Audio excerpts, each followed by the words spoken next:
Welcome to the Clever Report, my people. There's an issue going on. The tax reform bill proposed by President Bola Ahmed Tinubu has been causing stir online. Many people have different opinions, and especially that's past second reading in Senate. Is under public opinion, and people are scrutinizing it. Experts are analyzing. There's just diverse opinion about it. So I decided to make a quick research because when I saw northern governors, many northern lawmakers antagonizing this bill, I was like, there's something fishy about this thing. Anytime they antagonize a bill like this, maybe it's actually something that is going to benefit Nigeria as a whole.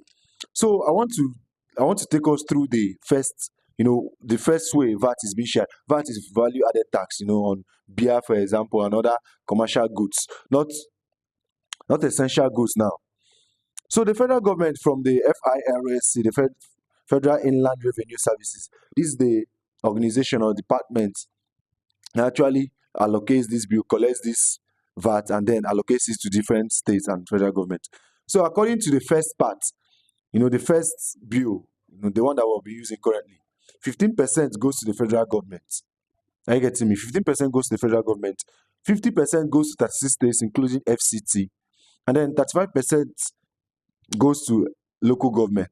And they are shared by these three factors. The first one is equality, population, and derivation. Equality is the amount that is being shared to everybody. It's like a leveler. Everybody gets it. All the states get it, including the FCT. Then population. This is where there is problem now. Now population is in that 50 billion going to equality, going to the states. They share firstly like the current one we're using, the current VAT value added tax we're using now. 25% goes to equality, 30% goes to population, and then 20% goes to derivation. So derivation is according to the states. The more you get, the more you generate. That's how you get. Now, for example, this population, let's take Kano for example. In this population, if Kano is, for example, 1,000 people, and maybe Cross River is 20 people, but Cross River is generating 20 billion and Kano is generating 100 million, Kano will still get more than Cross River. Are you getting me? If Kano is 1,000 people and then Cross River is 100 people, but Kano is generating 20 million while River State is generating 200 billion, Kano will somehow get more than River State, and it doesn't make any sense. This is the current one we're using.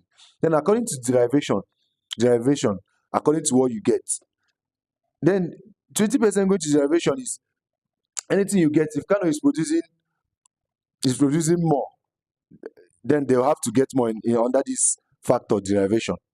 So it doesn't make any sense because this makes people lazy, because a state like Jigawa, for example, might say, okay, since I have population more than maybe a state in Enugu or something, a state in Southeast like Enugu, let's not work.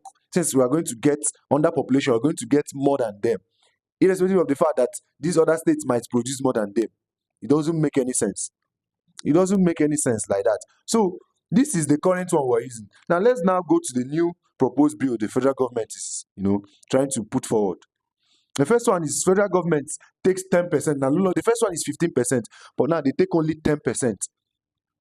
And then now, 55% goes to the states.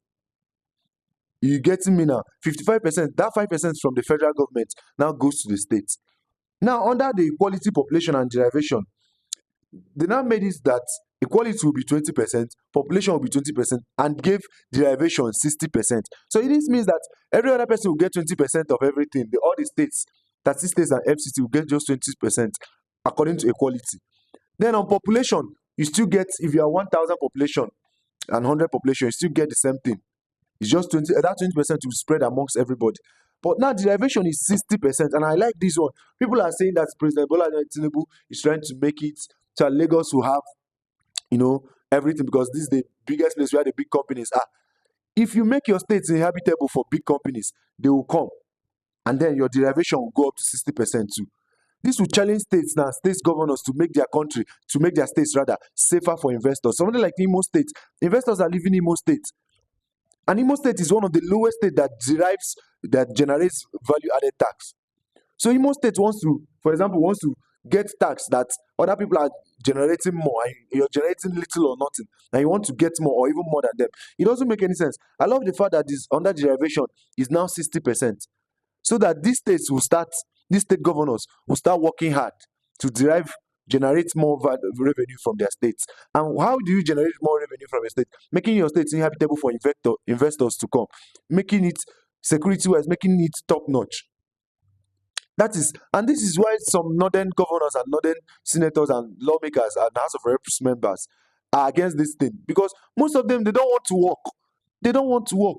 If you say, for example, beer is haram in your state, I don't have anything against my Muslim brothers, but if beer is haram in your state and you don't allow beer, but you still want to take chunk of the VAT gotten from beer that is taken in Cross River, for example, or Port Harcourt, for example, it doesn't make any sense. And there are some advantages to this bill. The first one I got now is states manage more. That means you have to call your governors now. States now have 55%. So if nothing is working in your state and the roads are bad, the schools are bad, call your governors, because the federal government has given you 55% of VAT. There's no way you shouldn't be working with that. Second one is encourage your state to boost local economy. Yes, now derivation has gone up to 60%. If you don't work, now who work go chop? If the states don't work, they will not eat. Reduce reliance on the federal allocation. And now, even the 10% given to federal government, you are able to track it.